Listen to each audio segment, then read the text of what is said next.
Hello, my dear friends. Welcome back to the lecture series of Judicial Examination.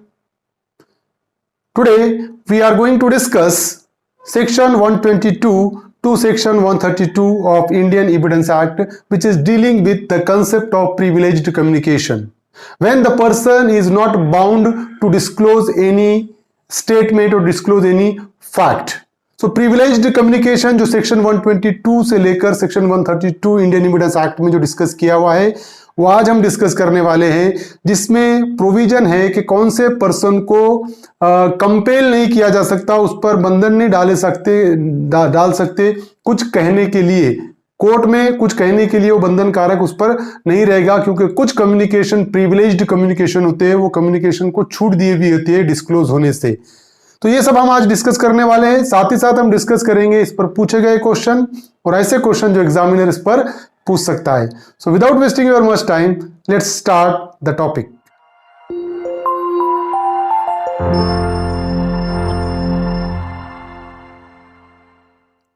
Privileged communication. Section 122 deals with communication during marriage. So no person who is or has been married shall be compelled to disclose any communication made to him during marriage by any persons to whom he is or has been married. Suppose if there is a communication between husband and wife, then no person can be compelled to disclose that particular communication. For example, husband cannot be compelled to disclose the communication which was going on between the husband and wife. तो अगर section 122 ये कहता है कि husband और wife में अगर communication होता है कोई, कब? जब उनकी मैरिज एग्जिस्टेंस में है, ड्यूरिंग मैरिज, जब दोनों वो हस्बैंड एंड वाइफ है और दोनों के बीच में जो भी कम्युनिकेशन हुआ है, जो भी बात हुई है, वो बात को डिस्क्लोज करने के लिए ना तो हस्बैंड को कंपेल किया जा सकता है ना तो वाइफ को। तो whatever the communication made by a married couple, then no person either husband और wife be compelled to disclose that particular communication. तो इनको डिस्क्लोज करने के लिए कंपेल नहीं किया जा सकता। Nor shawl he be permitted to disclose any such communication unless the person who made it or his representative in interest consents. So they cannot be compelled, nor shall he be permitted to disclose any such communication. So husband and wife cannot be compelled to disclose the communication made between them, as well as they are not permitted to disclose that particular communication. ना तो उनको compel किया जा सकता है ना तो उनको परमिशन है। हस्बैंड एंड वाइफ दोनों के बीच में जो कम्युनिकेशन हुआ वो दोनों में से कोई भी डिस्क्लोज नहीं कर सकता, ना तो कंपेल कर सकते ना तो वो डिस्क्लोज कर सकते हैं, परमिशन भी नहीं है, unless the person who made it और is representative in interest consent.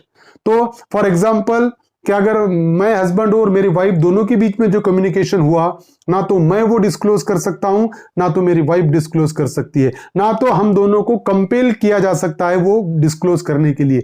लेकिन फॉर एग्जांपल अगर मैंने कंसेंट दिया वाइफ को वो कम्युनिकेशन डिस्क्लोज करने के लिए, so under such A circumstances my wife can disclose that communication. तो अगर मैं खुद कंसेंट देता हूं कि हम दोनों के बीच में जो कम्युनिकेशन हुआ है वो आप डिस्क्लोज कर सकते हो, तो उस सिचुएशन में ही वो डिस्क्लोज किया जा सकता है, otherwise not.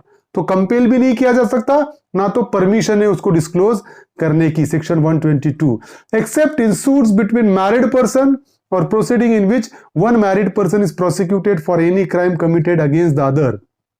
So except in suit between the married person. But suppose if there is a suit between the married person, if there is a suit between the husband and wife, in that particular suit the communication which was made between the husband and wife that can be disclosed and that can be compelled to disclose that particular communication. अगर husband and wife दोनों के बीच में ही अगर suit file होती है, husband plaintiff है और for example wife defender है, दोनों पार्टीज है सूट के, दोनों के बीच में जो कम्युनिकेशन हुआ है इस पर्टिकुलर सूट में वो डिस्क्लोज किया जा सकता है। और proceeding in which one married person is prosecuted for any crime committed against the other. और अगर क्रिमिनल मैटर है और हस्बैंड ने क्राइम किया वाइफ के अगेंस्ट में, तो उस सिचुएशन में भी जो हस्बैंड और वाइफ के बीच में जो कम्युनिकेशन हुआ है उसको डिस्क्लोज किया जा सकता है। तो हस्बैंड और वाइफ के बीच में अगर सूट है या हस्बैंड और वाइफ के बीच में अगर कोई क्रिमिनल केस चल रहा है तो उस सिचुएशन में कम्युनिकेशन को डिस्क्लोज किया जा सकता है, कंपेल किया जा सकता है डिस्क्लोज करने के लिए। और इनको छोड़ के ना तो हस्बैंड को कंपेल किया जा सकता है ना तो वाइफ को कंपेल किया जा सकता है कोई कम्युनिकेशन डिस्क्लोज करने के लिए। So there is a question, Maharashtra judicial examination 2014 में पूछा गया क्वेश्चन है, wife can be compelled to disclose communication with her husband in a suit between landlord that is wife and her tenant, in a case between employee wife and her employer, in case between mother and son, in case between husband and wife. तो अगर हम देखें तो specifically mention किया हुआ है कि if there is a suit and if there is a case between husband and wife then wife can be compelled to disclose communication with her husband. तो वाइफ को कंपेल किया जा सकता है। तो right option is option 4। Uttarakhand judicial examination में पूछा गया क्वेश्चन है, which section of Indian Evidence Act removes the bar of doctrine that husband and wife are one person in law? कौन सा section? Section 122, section 119, section 120 and section 123. Section 122 is a correct answer. Now section 123, evidence as to affairs of state. So no one shall be permitted to give any evidence derived from unpublished official records relating to any affairs of a state. So if there is unpublished official records which is related to any affairs of the state, so no person shall be permitted to give any evidence regarding that particular unpublished official record. तो अगर कोई affairs of state, state का unpublished official record है, official record है अगर कई state का जिसमें स्टेट के अफेयर्स को डिस्कस किया हुआ है, स्टेट के पॉलिसीज को डिस्कस किया हुआ है, और अगर ऐसा कोई अनपब्लिश्ड है, अभी तक वो पब्लिश नहीं हुआ official record, unpublished official record है, तो किसी भी पर्सन को परमिशन नहीं है उससे रिलेटेड, अनपब्लिश्ड ऑफिशियल रिकॉर्ड से रिलेटेड कोई एविडेंस देने की परमिशन नहीं है। Section 123, except with the permission of the officer at the head of the department concerned, who shall give or withhold such permission as he thinks fit. तो अगर कोई unpublished official record है which is relating to affairs of state, अगर unpublished record है official record, उसको किसी भी person को परमिशन नहीं है डिस्क्लोज करने की या एज ए एविडेंस उसको कोर्ट में पेश करने की। और अगर पेश करना है तो कब कर सकता है? Except with the permission of the officer at the head of the department concern. तो जो हेड ऑफ द डिपार्टमेंट है, उस डिपार्टमेंट का जो हेड है जिसके पास अनपब्लिश्ड ऑफिशियल रिकॉर्ड है, उसके कंसेंट से वो एज ए एविडेंस कोर्ट में पेश कर सकता है। अगर उसकी कंसेंट नहीं है तो उस सिचुएशन में कोई भी पर्सन को यह परमिशन नहीं है कि वो अनपब्लिश्ड ऑफिशियल रिकॉर्ड जो स्टेट के अफेयर्स को, स्टेट के पॉलिसी को डिस्क्लोज करता है, वो एज एविडेंस कोर्ट में पेश करे। Section 124, official communication. So no public officer shall be compelled to disclose communication made to him in official confidence when he considers that the public interest would suffer by such a disclosure. So no public officer, no public servant shall be compelled to disclose any communication which is made under official confidence when such a person considers that the public interest would suffer by such a disclosure. तो अगर कोई person है, कोई public officer है, तो उसको compel नहीं किया जा सकता ऐसा कम्युनिकेशन डिस्क्लोज करने के लिए जो ऑफिशियल कॉन्फिडेंस में, दो ऑफिसेस में हुआ जो कम्युनिकेशन है, जो बातचीत हुई है, वो ऑफिशियल कॉन्फिडेंस में हुई हुई बात है, उसको डिस्क्लोज करने के लिए कोई भी पब्लिक ऑफिसर को कंपेल नहीं किया जा सकता। अगर वो पब्लिक ऑफिसर ये सोचता है कि अगर मैं ये डिस्क्लोज करूं ऑफिशियल कम्युनिकेशन तो डेफिनेटली ये पब्लिक इंटरेस्ट इससे अफेक्ट हो सकता है, पब्लिक इंटरेस्ट इससे सफर हो सकता है। अगर ऐसी इंफॉर्मेशन है, अगर ऐसा पब्लिक कम्युनिकेशन है, ऑफिशियल कम्युनिकेशन है, तो ऐसे ऑफिशियल कम्युनिकेशन को डिस्क्लोज करने के लिए उस पर्सन को कंपेल नहीं किया जा सकता है। सेक्शन 124 पे क्वेश्चन पूछा गया है उत्तराखंड जुडिशियल एग्जामिनेशन 2014 में। Under Indian evidence act 1872 the maxim salus populi suprema lex is related to section 121, section 122, section 123 and section 124। तो अगर हम देखें तो यहां पर सेक्शन 124 ऐसा बोलता है कि जो ऑफिशियल कम्युनिकेशन है उसको डिस्क्लोज करने के लिए कंपेल नहीं किया जा सकता अगर वो पर्सन जिसके पास जिसने ऑफिशियल कम्युनिकेशन किया वो पर्सन को ऐसा लगे कि मैं ये डिस्क्लोज करूंगा तो पब्लिक इंटरेस्ट सफर हो सकता है। तो public interest it means salus populi suprema lex. तो section 124 is the correct answer. Now section 125 information as to commission of offence. No magistrate or police officer shall be compelled to say whence he got any information as to the commission of any offense. Suppose if any police officer, if any magistrate receives any information relating to commission of any offense, so such police officer, such magistrate shall not be compelled to say whence he got any information as to the commission of offense. They cannot be compelled. They are not answerable from where he get the information of offense. समझ रहे हो कि अगर कोई magistrate है, कोई police officer है जिसको इंफॉर्मेशन मिली कि ऑफेंस हुआ है, एक आधे ऑफेंस से रिलेटेड इंफॉर्मेशन मिली, तो वो पुलिस ऑफिसर को, वो मैजिस्ट्रेट को कंपेल नहीं किया जा सकता इस चीज के लिए, ये बताने के लिए कि तुमको कहां से इंफॉर्मेशन मिली, किधर से इंफॉर्मेशन मिली, ये इंफॉर्मेशन के लिए उनको कंपेल नहीं किया जा सकता है। अगर मैजिस्ट्रेट और पुलिस ऑफिसर को कोई इंफॉर्मेशन मिलती है तो उनको कंपेल नहीं किया जा सकता कि कहां से इंफॉर्मेशन मिली ये बताओ बोल के, समझ रहे हो। And no revenue officer shall be compelled to say whence he got any information as to the commission of any offense against the public revenue. Suppose if any offense has been committed against the public revenue, no revenue officer shall be compelled from where he get the information relating to commission of that offense against the public revenue. अगर public revenue के against में कोई offence होता है और वो information अगर revenue officer को मिलती है कि ऐसा ऐसा ऑफेंस हुआ है पब्लिक रेवेन्यू के अगेंस्ट में, तो पब्लिक रेवेन्यू ऑफिसर को कंपेल नहीं किया जा सकता ये बताने के लिए कि तुमको इंफॉर्मेशन कहां से मिली कि पब्लिक रेवेन्यू के अगेंस्ट में ऑफेंस हुआ है, ये समझ रहे हो। So now section 126 professional communication. No barrister, attorney, pleader or vakil shall at any time be permitted unless with his client's express consent to disclose any communication made to him. Suppose if a client disclose any information and disclose any communication with his advocate, attorney, barrister, vakil, then such advocate, such attorney shall not be permitted to disclose such a communication. तो वकील के और client के बीच में जो communication हुआ है वो वकील वो कम्युनिकेशन को डिस्क्लोज नहीं कर सकता है, वकील को परमिशन नहीं है वो डिस्क्लोज करने की। So this is a professional communication. अगर मैं क्लाइंट हूं, मैं एडवोकेट के पास जाता हूं और मैं पूरी इंफॉर्मेशन वो वकील को देता हूं, एडवोकेट को देता हूं, तो एडवोकेट को ये परमिशन नहीं है, एडवोकेट वो कम्युनिकेशन को डिस्क्लोज नहीं कर सकता है सेक्शन 126 में। और टू स्टेट द कंटेंट्स और condition of any document with which he has become acquainted in the course and for the purpose of his professional employment. ना तो एक आधा डॉक्यूमेंट है कि जिसके डॉक्यूमेंट के कंटेंट से वो अवेयर हुआ है, कब?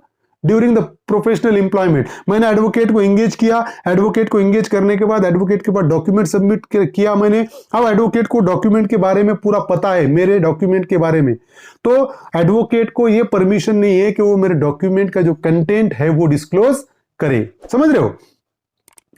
or to disclose any advice given by him to his client in the course and for the purpose of such employment.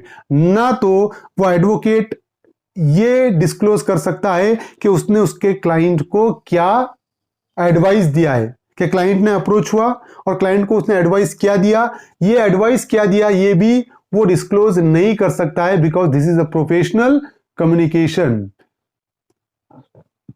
Provided that nothing in this section shall protect from disclosure any such communication made in furtherance of any illegal purpose. तो अब ये तो है कि अगर legal purpose के लिए अगर क्लाइंट और एडवोकेट के बीच में जो बात होती है तो एडवोकेट वो डिस्क्लोज नहीं कर सकता है, लेकिन अगर any such communication made in furtherance of any illegal purpose, अगर एडवोकेट और क्लाइंट के बीच में एक आधा इलीगल एक्ट करने के लिए अगर कम्युनिकेशन होती होगी तो वो कम्युनिकेशन को एडवोकेट डिस्क्लोज कर सकता है. This is not a professional communication. Any fact observe by any barrister, pleader, attorney or vakil in the course of his employment as such, showing that any crime or fraud has been committed since the commencement of his employment.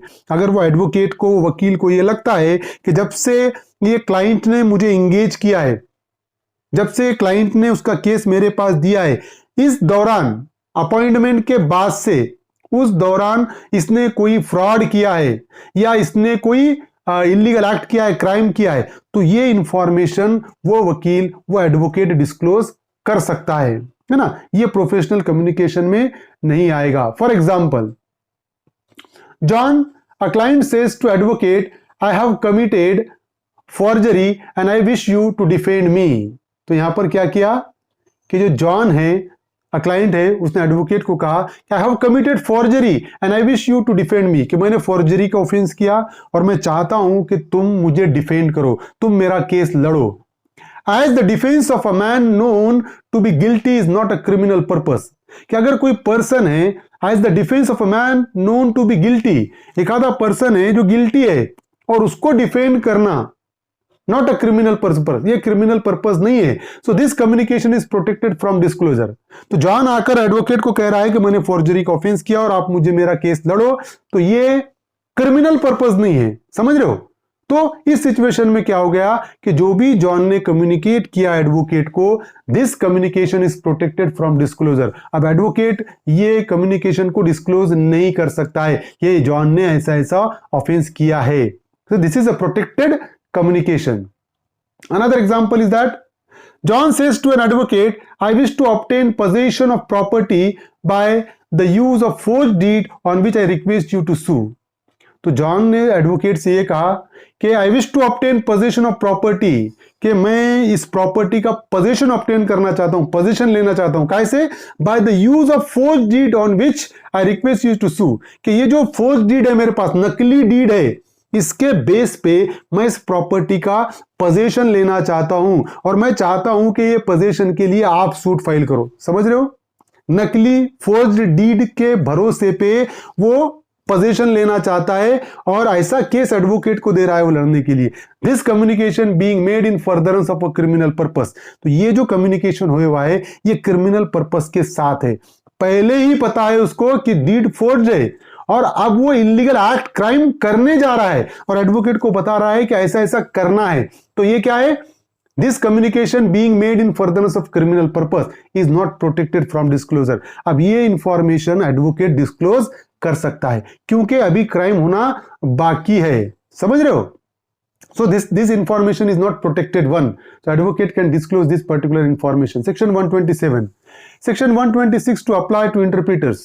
The provision of section 126 shall apply to interpreters and the clerks or servant of barrister, pleader, attorney and वकील्स. तो section 126 के जो provision है वो advocate के, interpreter को, उसके clerk को, उसके सर्वेंट को भी अप्लाई होंगे. वो भी डिस्क्लोज नहीं कर सकते ऑफिशियल कम्युनिकेशन.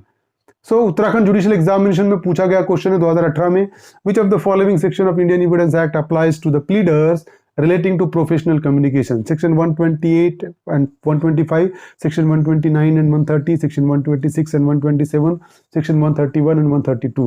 So अगर हम देखें तो करेक्ट ऑप्शन है Section 126 and Section 127. Now 2016 Madhya Pradesh judicial examination में पूछा गया क्वेश्चन है, which among the following does not come under the category of privileged communication? Communication made during marriage, communication made by a witness who is unable to communicate verbally, official communication, professional communication. अगर हम देखें तो privileged communication में सब आते हैं, सिर्फ एक नहीं आ रहा है, ऑप्शन सेकंड. तो option second is the correct one, कि अगर कोई कम्युनिकेशन मेड बाय विटनेस, अगर विटनेस कम्युनिकेट करता है जो बोल नहीं सकता, तो ये प्रोफेशनल कम्युनिकेशन में नहीं आएगा, प्रिविलेज्ड कम्युनिकेशन में नहीं आएगा. Option second is the correct one. Now section 128, privilege not waived by volunteering evidence.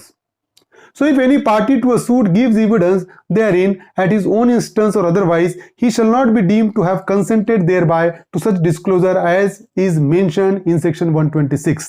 So if any party to a suit gives evidence therein at his own instance or otherwise, अगर जो party है suit की suppose मैं एक party हूं और मैंने एक एडवोकेट इंगेज किया हुआ है, तो मेरा एडवोकेट जो मैंने उसको इंफॉर्मेशन दिया वो डिस्क्लोज नहीं कर सकता है। और फॉर एग्जांपल अगर वो इंफॉर्मेशन मैं खुद कोर्ट में डिस्क्लोज कर रहा हूं, तो इसका बिल्कुल भी ये मतलब नहीं है कि he shall not be deemed to have consented thereby to such disclosure as is mentioned in section 126। तो मैंने जो एडवोकेट को इंफॉर्मेशन दिया था वो एडवोकेट डिस्क्लोज नहीं कर सकता है, क्योंकि वो प्रोटेक्टेड कम्युनिकेशन है, प्रोफेशनल कम्युनिकेशन है। अगर कोर्ट में डिस्क्लोज करता हूं तो इसका मतलब ये बिल्कुल भी नहीं है कि मैंने एडवोकेट को कंसेंट दे दिया वो इंफॉर्मेशन डिस्क्लोज करने के लिए। एडवोकेट तो डिस्क्लोज कर ही नहीं सकता। अगर मैं डिस्क्लोज कर रहा हूं तब भी इसका मतलब ये नहीं होगा कि मैंने एडवोकेट को कंसेंट दिया वो डिस्क्लोज करने के लिए, मैंने वेव किया ये प्रिविलेज, ऐसा बिल्कुल भी नहीं होगा। And if any party to a suit और proceeding calls any such barrister, pleader, attorney or vakil as a witness, he shall be deemed to have consented to such disclosure only if he questions such barrister, attorney or vakil on matter which, but for such question he would not be at liberty to disclose। तो अगर for example के अगर कोई person है, अगर मैं party हूं और मैं खुद ही अगर वो एडवोकेट को बुलाता हूं और उससे रिलेटेड वो जो इंफॉर्मेशन है उससे रिलेटेड अगर क्वेश्चन करता हूं, जो कि प्रोटेक्टेड कम्युनिकेशन है, उससे रिलेटेड मैंने मेरे एडवोकेट को बुलाया और मैं ही क्वेश्चन कर रहा हूं फॉर एग्जांपल, तो उस सिचुएशन में मेरा एडवोकेट उसको डिस्क्लोज कर सकता है। So that is the thing. ये एक चीज इसमें है सेक्शन 128 में। Now section 129, confidential communication with legal adviser. No one shall be compelled to disclose to the court any confidential communication which has taken place between him and his legal professional advisor। तो एक person के और उसके legal professional adviser के बीच में जो communication हुई हुई है, जो बातचीत हुई हुई है, तो वो ना तो लीगल एडवाइजर को ना तो उस पर्सन को कंपेल किया जा सकता है कि क्या तुम्हारे बीच में कम्युनिकेशन हुआ वो कोर्ट में बताओ। इस तरीके का कंपेल उनको नहीं किया जा सकता है, उनको बंधन कारक नहीं किया जा सकता है, unless he offers himself as a witness, in which case he may be compelled to disclose any such communication as may appear to the court necessary to be known in order to explain any evidence which he has given, but no others। but कब तक नहीं किया जा सकता? जब तक वो खुद को एज ए विटनेस ऑफर नहीं करता है ना, unless he offer himself as a witness, in which case he may be compelled to disclose any such communication. अगर मेरे और लीगल एडवाइजर के बीच में जो कम्युनिकेशन हुआ, सेक्शन 129 ये कहता है कि दोनों के बीच का कम्युनिकेशन डिस्क्लोज करने के लिए उसको कंपेल नहीं किया जा सकता। लेकिन अगर मैं खुद एज ए विटनेस अपीयर हो रहा हूं तो उस सिचुएशन में मुझे वो कम्युनिकेशन डिस्क्लोज करने के लिए कंपेल किया जा सकता है, as may appear to the court necessary to be known in order to explain any evidence which he has given but no others। Section 129 पे पूछा गया क्वेश्चन 2017 महाराष्ट्र जुडिशियल एग्जामिनेशन में। Section 129 of Indian evidence act 1872 states that no one shall be compelled to disclose to the court any confidential communication which has taken place between husband and wife, company and its clients, legal professional advisor and his clients, doctor and patient। तो अगर हम देखें तो यहाँ पर legal professional adviser उसके client के बीच की बात को प्रोटेक्ट किया गया है, कॉन्फिडेंशियल कम्युनिकेशन इसको कहा गया है। तो option third is a correct answer. Now Uttarakhand judicial examination 2016 में पूछा गया क्वेश्चन है, confidential communication with whom of the following is protected under Indian Evidence Act 1872? To magistrate, to police officer, to legal adviser, to revenue officer. तो हमने already discuss किया कि section 129 बात करता है टू लीगल एडवाइजर की। Now section 130, production of title deeds of witness not a party. So no witness who is not a party to a suit shall be compelled to produce his title deeds to any property। So no witness who is not a party to the suit shall be compelled to produce his title deeds to any property। तो अगर कोई witness है तो उसको, जो कि case का party नहीं है, तो सूट का पार्टी नहीं है, वो ना तो प्लेंटिफ है ना तो डिफेंडेंट है, तो ऐसे विटनेस को कंपेल नहीं किया जा सकता उसके प्रॉपर्टी की टाइटल डीड फाइल करने के लिए। और any document by virtue of which he holds a property as pledgee और मॉर्गेजी और any document the production of which might tend to criminate him. तो ऐसा पार्टी के ऐसा विटनेस है ना तो वो सूट की पार्टी है, ना तो प्लेंटिफ है, डिफेंडेंट है, तो ऐसे पर्सन को कंपेल नहीं किया जा सकता कि उसका डीड ऑफ टाइटल, कि प्रॉपर्टी का टाइटल का डॉक्यूमेंट कोर्ट में पेश करने के लिए उसको कंपेल नहीं किया जा सकता। या फॉर एग्जांपल, और any document by virtue of which he holds a property as pledgee, तो ऐसा document, suppose contract of pledge है, तो प्लेज का जो डॉक्यूमेंट है वो प्रोड्यूस करने के लिए उसको कंपेल नहीं किया जा सकता। मॉर्गेज है, मॉर्गेज का डॉक्यूमेंट प्रोड्यूस करने के लिए उसको कंपेल नहीं किया जा सकता। अगर वो एज ए विटनेस है, वो पार्टी नहीं है, पार्टी है तो कंपेल किया जा सकता, लेकिन यहां पर बात हो रही है कि विटनेस है वो, तो ऐसे विटनेस को ना तो टाइटल डीड प्रोड्यूस करने के लिए कंपेल किया जा सकता, ना तो प्लेज का डॉक्यूमेंट, ना तो मॉर्गेज का डॉक्यूमेंट, और any document that production of which might tend to criminate him, या ऐसा डॉक्यूमेंट जो अगर वो पेश किया जाए तो उसके अगेंस्ट में प्रोसिक्यूशन लेवल हो सकता है। अगर ऐसा डॉक्यूमेंट है तो ऐसे डॉक्यूमेंट को भी प्रोड्यूस करने के लिए विटनेस को कंपेल नहीं किया जा सकता है, unless he has agreed in writing to produce them with the person seeking the production of such deed और some person through whom he claims. तो जनरल रूल ये है कि विटनेस को ना तो टाइटल डीड प्रोड्यूस करने के लिए कहा जा सकता, ना तो मॉर्गेज डीड, ना तो प्लेज का, तो डॉक्यूमेंट कोई भी प्रोड्यूस करने के लिए विटनेस को कंपेल नहीं किया जा सकता, unless he has agreed in writing. कब तक? जब तक के वो जो पार्टी है, विटनेस और जो दूसरी पार्टी है, दोनों के बीच में अगर एग्रीमेंट होता है और एग्रीमेंट के जरिए ये लिखा हुआ होता है कि जब कभी भी कोर्ट में इस डॉक्यूमेंट की जरूरत पड़ेगी तुमको डॉक्यूमेंट पेश करना पड़ेगा, तो उस सिचुएशन में विटनेस को डॉक्यूमेंट पेश करना पड़ेगा, अदरवाइज नॉट। समझ रहे हो कि मैं अगर एक फॉर एग्जांपल विटनेस हूं और आपने मेरे बीच में एक कॉन्ट्रैक्ट हुआ है, कॉन्ट्रैक्ट ऑफ मॉर्गेज। अब मॉर्गेज में जब मॉर्गेज डीड बनी तभी आपने एक कंडीशन रखी कि जब कभी भी कोर्ट में मॉर्गेज डीड की जरूरत पड़ेगी तो आपको पेश करना पड़ेगा। तो उस सिचुएशन में सेक्शन 130 में मैं विटनेस हूं, तभी भी मुझे कंपेल किया जा सकता है वो डॉक्यूमेंट प्रोड्यूस करने के लिए। अगर ऐसी कंडीशन एग्जिस्टेंस में नहीं है तो सेक्शन 130 ये कहता है कि विटनेस को कोई भी डॉक्यूमेंट प्रोड्यूस करने के लिए कंपेल नहीं किया जा सकता है। सेक्शन 131, प्रोडक्शन ऑफ डॉक्यूमेंट और electronic records which another person having possession could refuse to produce. No one shall be compelled to produce documents in his possession और electronic records under his control. तो अगर किसी person के position में कोई document है या इलेक्ट्रॉनिक रिकॉर्ड है तो उस पर्सन को वो डॉक्यूमेंट या वो इलेक्ट्रॉनिक रिकॉर्ड प्रोड्यूस करने के लिए कंपेल नहीं किया जा सकता। That is general rule which any other person would be entitled to refuse to produce if they were in his possession or control unless such last mentioned person consented to their production। तो अगर for example किसी भी person को document produce करने के लिए, electronic record produce करने के लिए कंपेल नहीं किया जा सकता जो उसके कंट्रोल में है, which any other person would be entitled to refuse to produce if they were in his possession or control।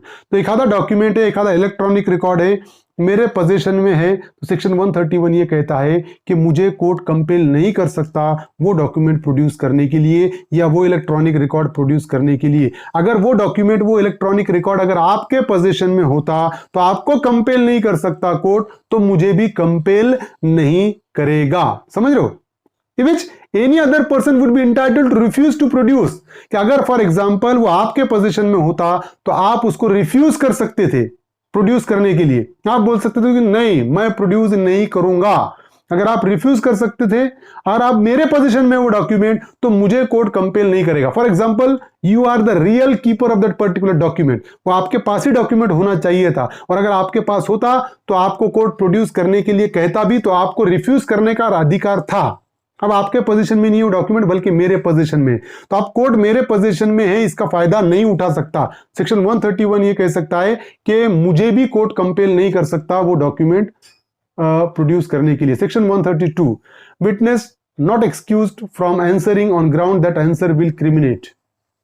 A witness shall not be excused from answering any question as to any matter relevant to the matter in issue in any suit or in any civil or criminal proceeding upon the ground that the answer to such question will criminate or may tend directly or indirectly to criminate such witness, or that it will expose or tend directly or indirectly to expose such witness to a penalty or forfeiture of any kind। So अगर कोई witness है, for example उसको कोई question पूछा गया है और वो क्वेश्चन को आंसर देने से मना कर रहा है, और मना इसलिए कर रहा है कि वो विटनेस को ऐसा लगता है कि मैं इसका आंसर दूंगा तो मैं ही क्रिमिनल ठहराया जाऊंगा, मेरे अगेंस्ट में ही केस इनिशिएट हो सकता है। समझ रहे हो कि मेरे अगेंस्ट में एज अ पेनाल्टी और फॉरफीचर का ऑर्डर पास हो सकता है अगर मैं इसको आंसर दूं, है ना।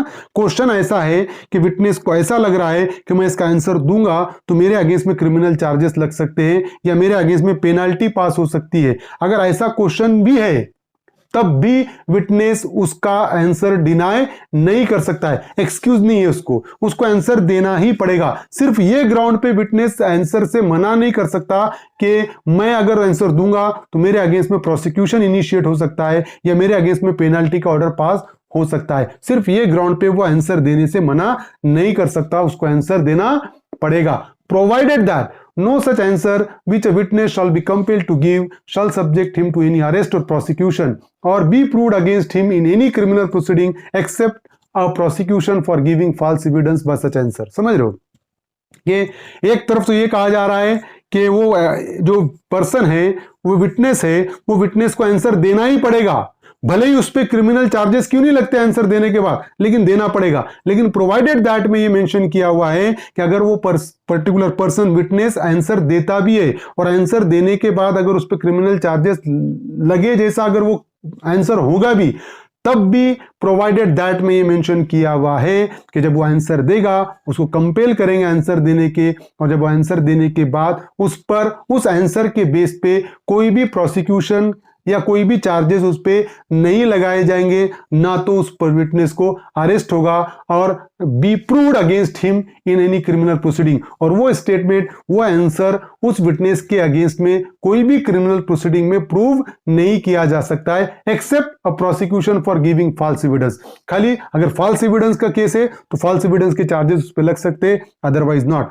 तो अगर मुझसे कोई क्वेश्चन पूछा गया और मैं ये जानता हूं कि अगर मैं इसका आंसर दूंगा तो मेरे अगेंस्ट में क्रिमिनल चार्जेस लग सकते हैं, तो मैं उसका आंसर देने से मना नहीं करूंगा। सेक्शन 132 ये कहता है कि मुझे आंसर देना पड़ेगा। अब मैंने आंसर दिया, आंसर देने की वजह से अगर मेरी क्रिमिनल लायबिलिटी अराइज होती भी होंगी तब भी ये प्रोवाइडेड दैट में मेंशन किया हुआ है, ना तो मुझे अरेस्ट किया जाएगा, ना तो मेरे अगेंस्ट में केस चलेगा, ना तो मेरे अगेंस्ट में वो स्टेटमेंट प्रूव होगा कोई भी क्रिमिनल प्रोसीडिंग में। That is the protection given to witness under section 132। So these are the privileged communication which we have discussed. I hope you understand this topic. If you understand this topic, please subscribe my channel, hit the notification button, hit the like button and share this video with your friends. Thank you very much.